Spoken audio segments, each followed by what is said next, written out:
Hi, I'm Paula Harvey of Tejon Ranch Conservancy.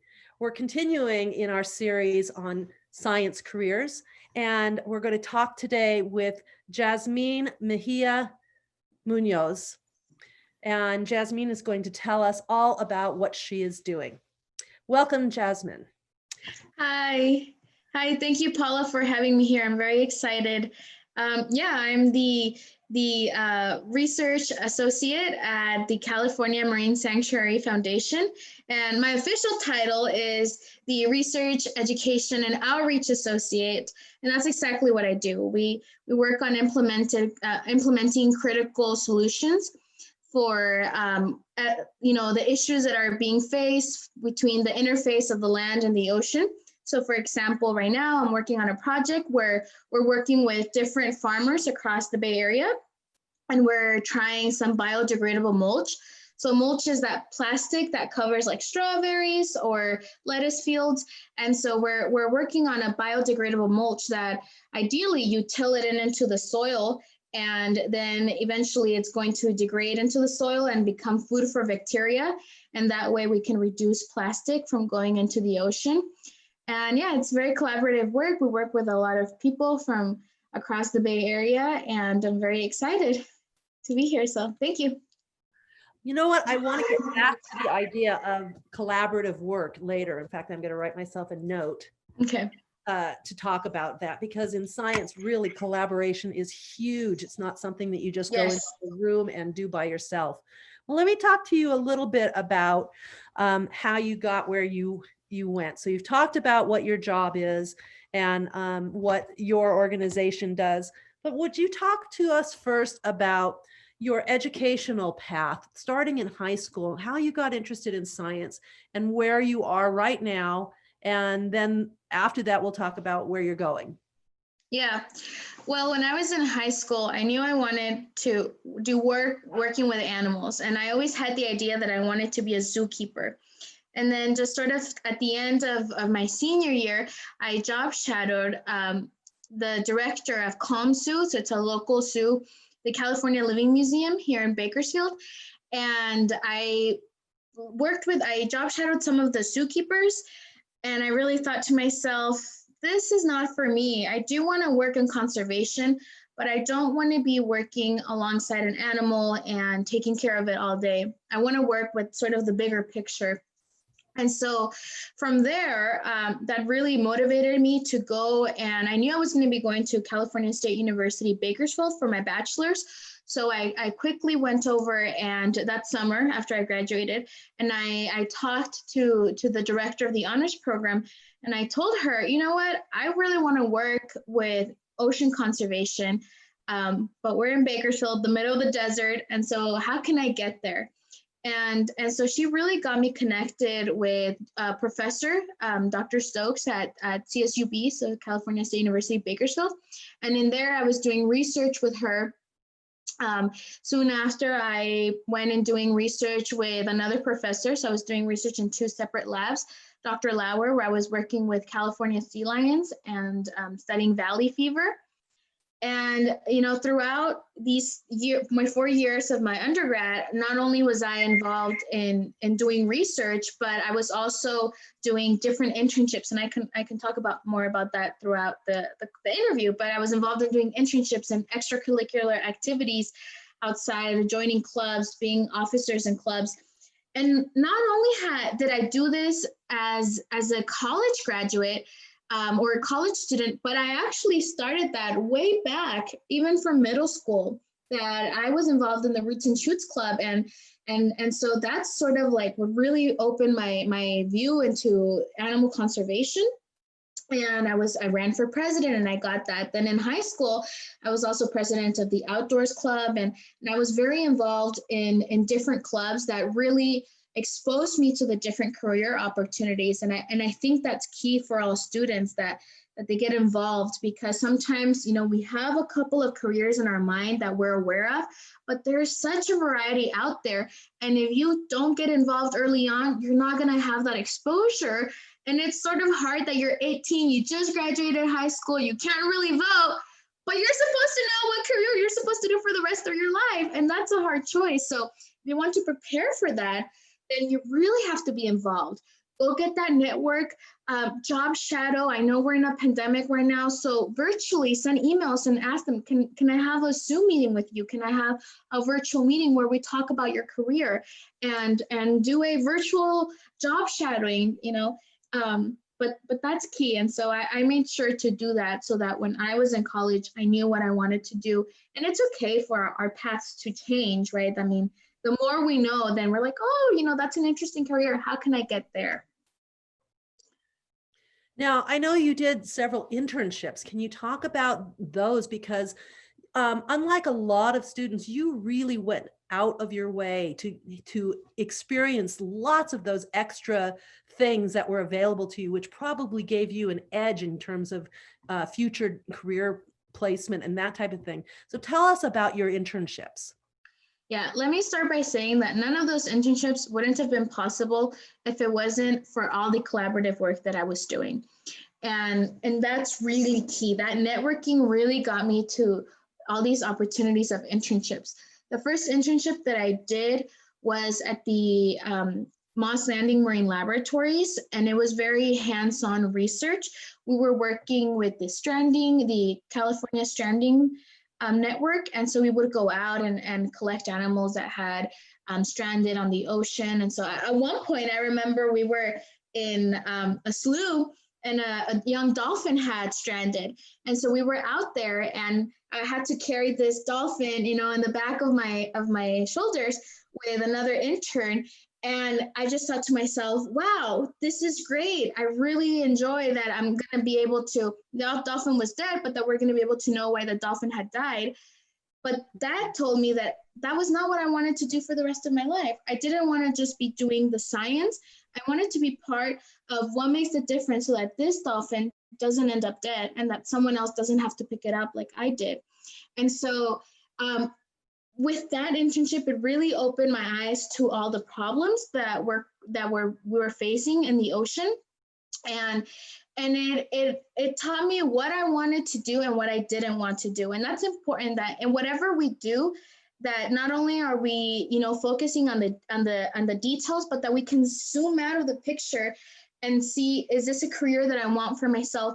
Who can I meet? Who can I contact with? Because it's always such a small world. It was funny because the other intern ended up being someone that we had collaborated with in our research with the sea lions that I was doing at Bakersfield. And we didn't even know it until we both arrived at the internship. And I was like, are you Hannah? Oh yes, oh my God. And that's funny, but that's really the way it is. And it's such a small world and you see everyone. So anyway, so we worked there. We worked with, at the time we were doing research too with the common worm. And we were looking at, there was just huge die-offs, 90% die-offs. And so we would go and look at the feedings. It was sort of virtual because they were in an island, but there was live camera. So we would look at it and see how much they were eating, if any of the chicks had died, and there was a lot of deaths. So just, it really opened my eyes to how climate change was affecting, and that something needed to be done. And so I went back to school, and when I was back in my college classes, my professor made a comment saying, well, Jazmine, the change oftentimes happens within policy. The science feeds the policy, but the change is in the policy. And so I was told that I should do an internship that focused on that.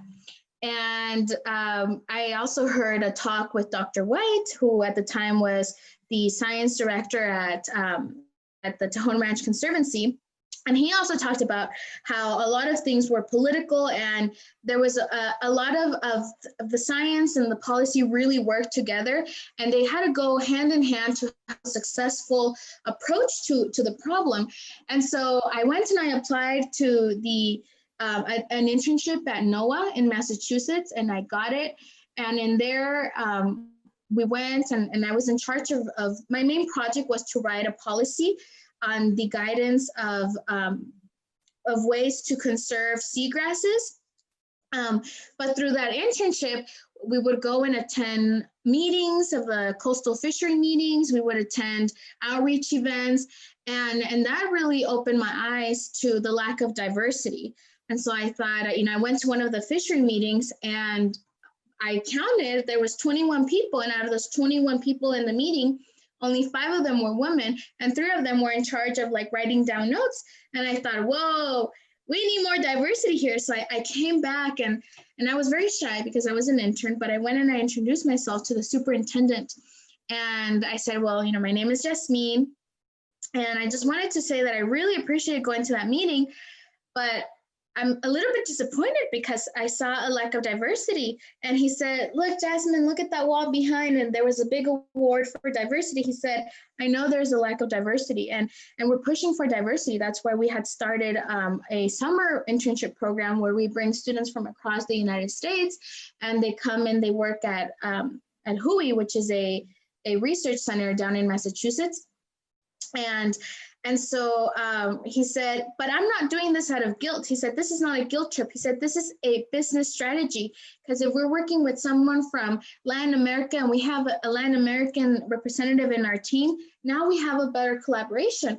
And so that really just, informed me of the movements that we have to head towards. And that I wanted to be part of that movement and I wanted to be part of that diversity and I wanted to be part of that inclusion. And so from there, I came back and I talked to a professor and they said, okay, well, you have some policy background, you have some research background, but you don't have any land background. And, a lot of the problems that are affecting the ocean are coming from the land. And so you need to have a complete background and you need to understand that connection. And so that's when I interned for the Tejon Ranch Conservancy. And in there, we focused a lot on outreach and it was a very varied internship. So we worked on, sometimes we would be working with UC Berkeley and doing research and monitoring different grazing methods that were being used and how that was affecting the riparian area. Other times we would be giving tours to teachers that were coming in. We would also do outreach for students. And because I had in my mind sort of that diversity and inclusion, I worked on one of the projects and it was Loteria. So Loteria is like the bingo, but Hispanic bingo. And so it was a way so that when students would come in and take tours, they can pay attention to the small details by playing this game along the tour. And so, it really just, all the dots sort of connected. And so by the time I had graduated, I said, okay, I feel good. I feel like I have a good background with professional experiences, but I still want a more in-depth education and more knowledge on the ocean because I sort of didn't have that in my undergraduate studies because I graduated with a bachelor's in traditional biology. And so I went on and I did a master's at California State University, Monterey Bay, and it was on environmental studies with the focus on marine sciences. And in there, I learned about how important it is to communicate science. You have the land, you have the ocean, and you have the policy, but if you cannot communicate the three, there's no alliance. The dots are not being connected. So I did an internship at the KQED, which is the NPR branch in the Bay Area.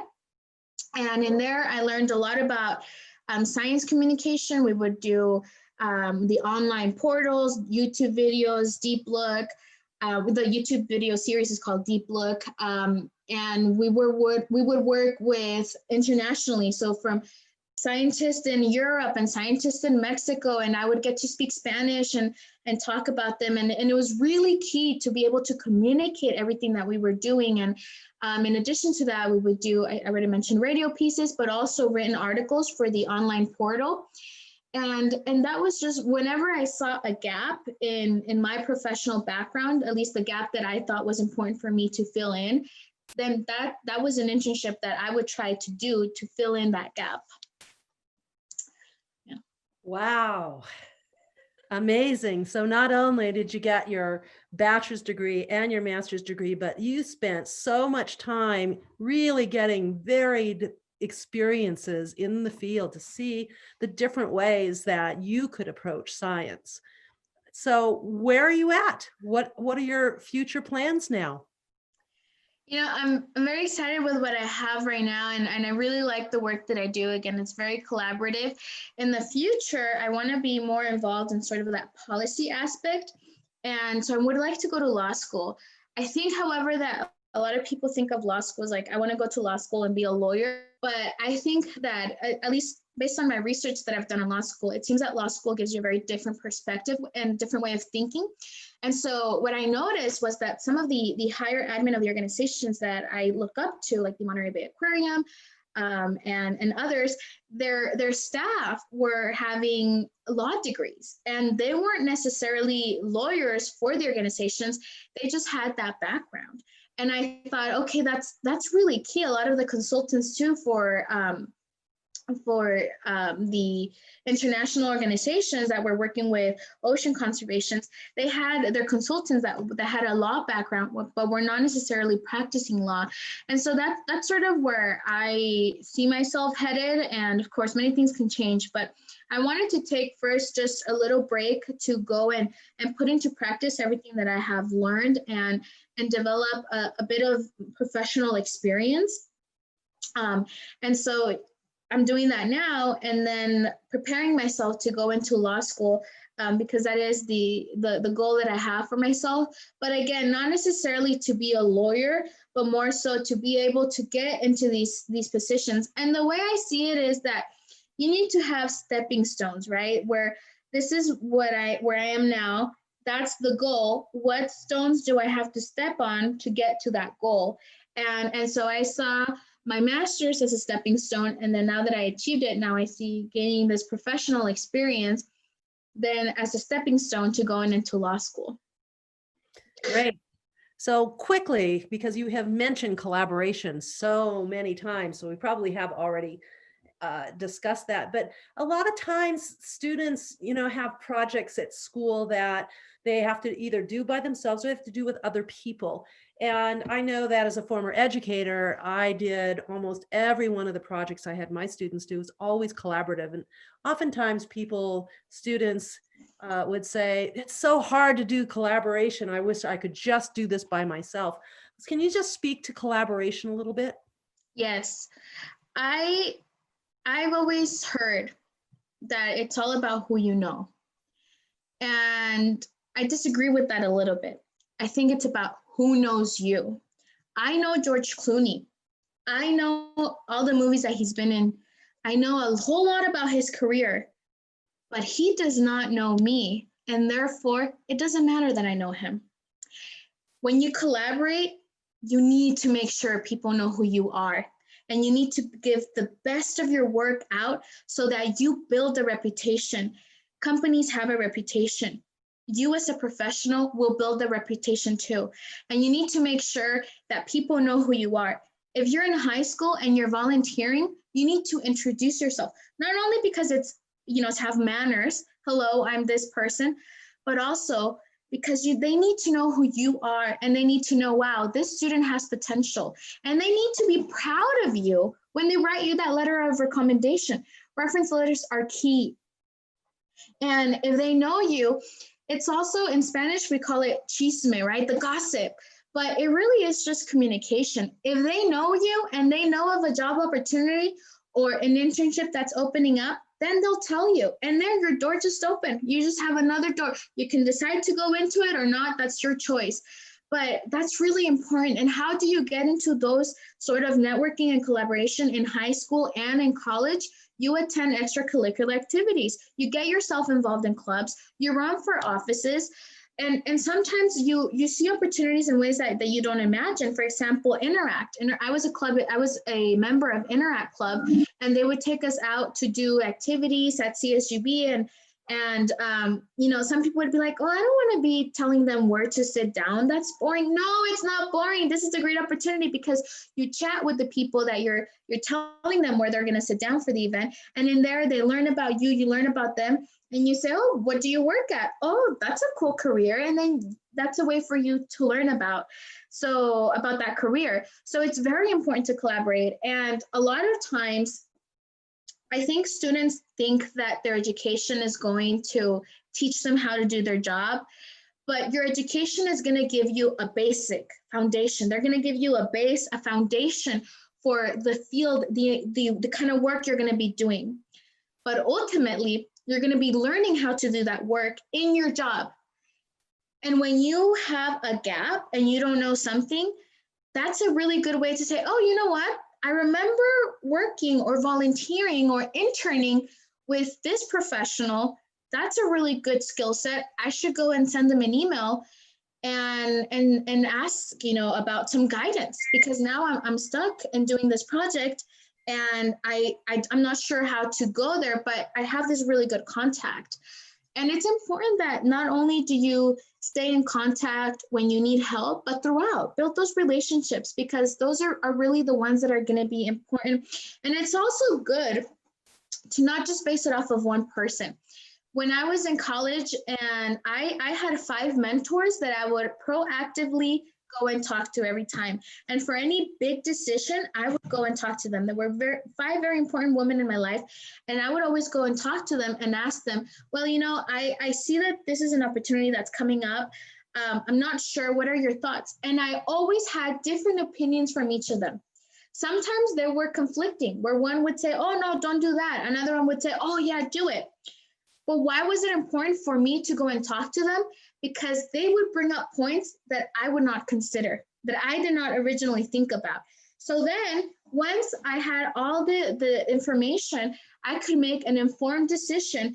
And I couldn't blame this person or that person, because it was my own decision. I decided what I wanted to do, but it was informed from all these different mentors that I was really grateful for, and really just stayed in contact.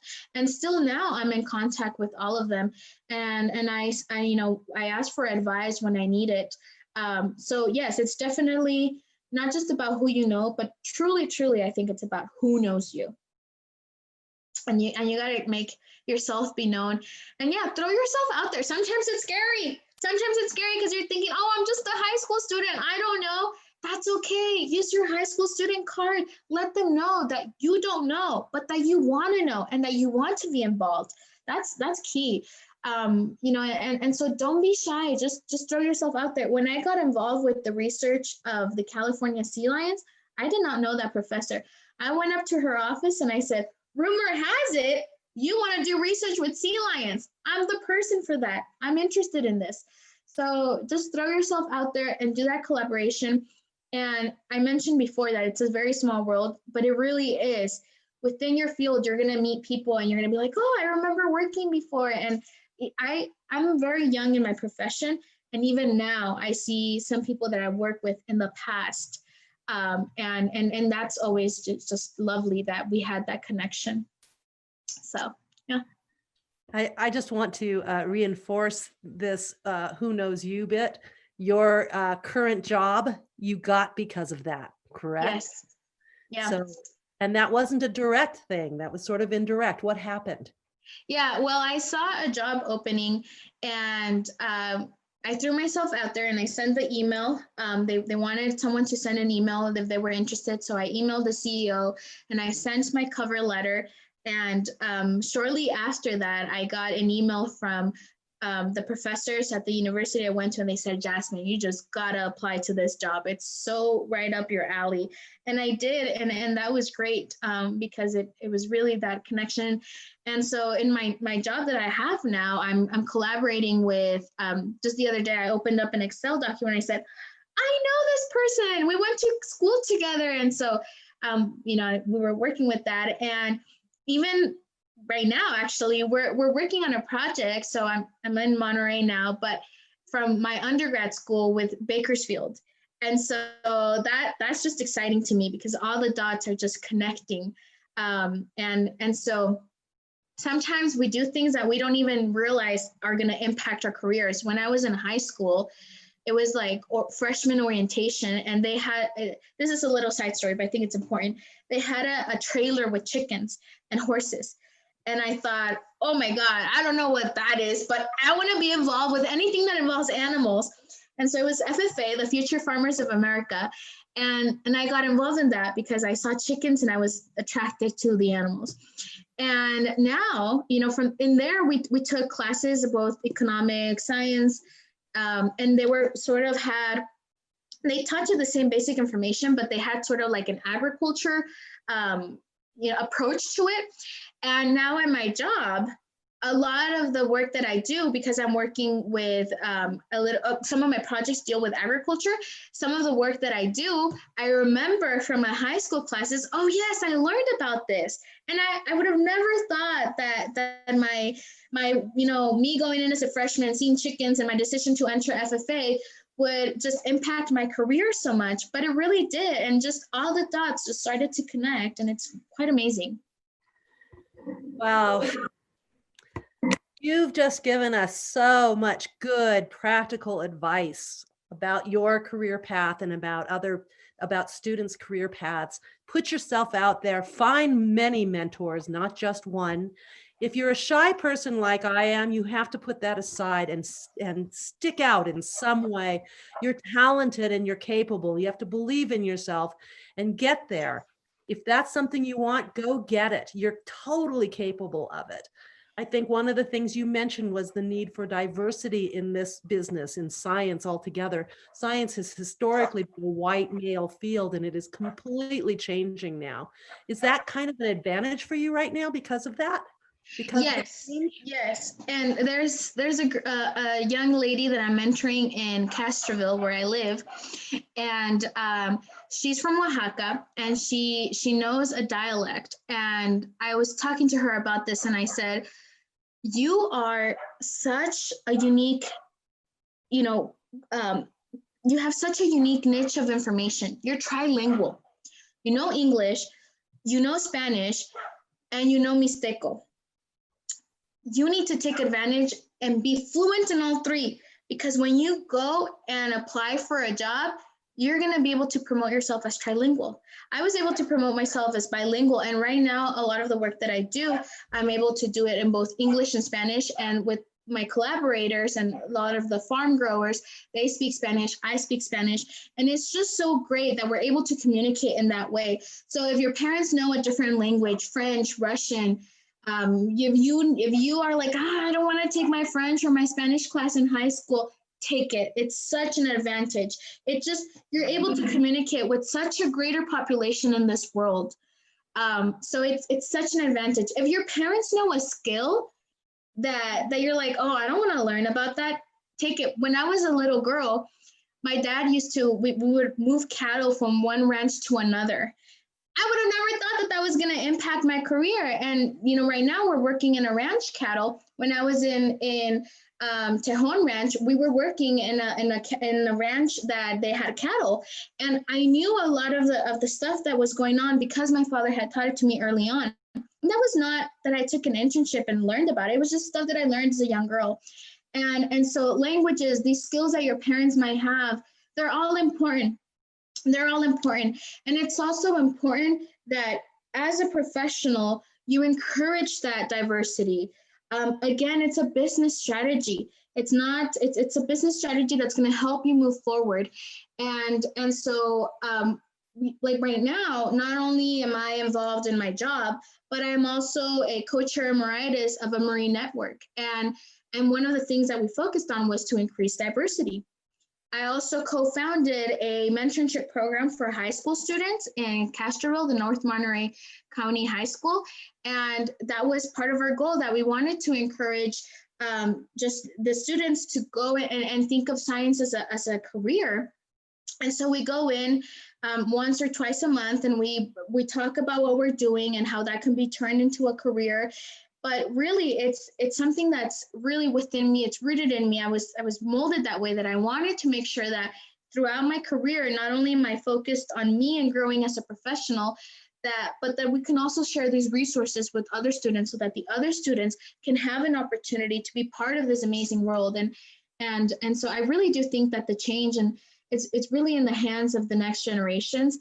And so we just all need to work together and make sure that it's inclusive and diverse, and that we can all communicate throughout. But yes, it's definitely key. Thank you so much, Jazmine. I really appreciate you taking the time to talk to us about your career path and your amazing successes. Your enthusiasm is just absolutely contagious, and I'm so proud of you. Thank you. Really appreciate you participating with this. Thanks again. And I wanted to say one last thing before I end. Thank you very much for having me here. But as a college student or a high school student, whatever it is that you want to know or are thinking for your career, ask yourself, what am I doing to get myself there? So what are you doing? What are you doing to get yourself prepared? And if you cannot answer that question, that is a signal that you need to start doing something. Thank you so much, Paula. I'm so excited to be here, and I can't wait to see all of you out in the field and be my future colleagues. Hasta luego.